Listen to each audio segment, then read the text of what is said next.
আমাদের তো ইস্যু অনেক, কে কয়টা বিয়ে করলো, তাই না? কোন গণক কি বললো, কোন জ্যোতিষী কি বললো, এইগুলাই।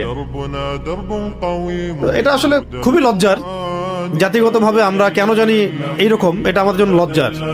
মূল জায়গা, মানুষ ঘুষ দিয়ে সুদের চাকরি নিচ্ছে, ঘুষ দিয়ে সুদের চাকরি নিচ্ছে, নিয়ে নাকি আবার ফেসবুকে স্ট্যাটাসও দিচ্ছে আলহামদুলিল্লাহ একটা জব হয়েছে।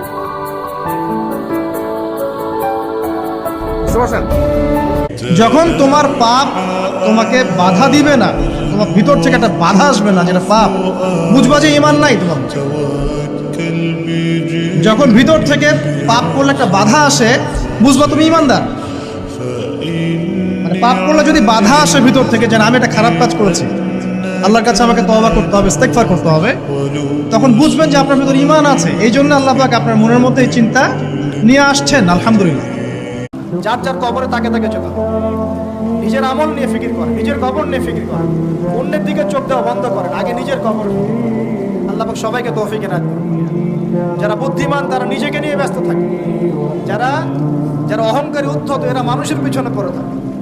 আল্লাহ পাক আমরা সবাইকে নিজের চেহারা আয়নায় দেখার তৌফিক দান। এই দাড়ি টুপিওয়ালা মোল্লাদের হাতেই আপনাদের বিচার হবে ইনশাআল্লাহ।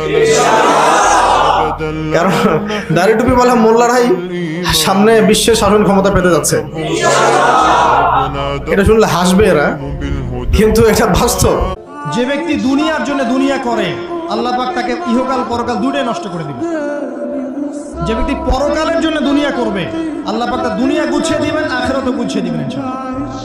গরম বাতাসের আযাব আসে, এই গরম বাতাসের আযাবটা এখনো আসে নাই। আমি শেষ জামানার হাদিসগুলো টুকটাক গবেষণা করে মনে হচ্ছে অচিরে গরম বাতাসের একটা আযাব আসবে বিশ্বের দিকে, এবং নাসাও এটা নিয়ে গবেষণা করছে অলরেডি। সূর্যের মধ্যে অনেক রকম বিক্রিয়া হচ্ছে, তেজস্ক্রিয় বিক্রিয়া হচ্ছে ইত্যাদি, হিলিয়াম গ্যাসের অনেক বিস্ফোরণ হচ্ছে।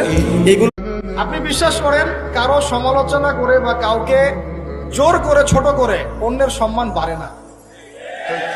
সম্মান দেওয়ার মালিক আল্লাহ, মানুষের মনের মধ্যে কবুলিয়াত দেওয়ার মালিক আল্লাহ। এইসব ইস্যু সৃষ্টি করে আর এইসব ঝামেলা করে কারো সম্মান কেউ নষ্ট করতে পারে না।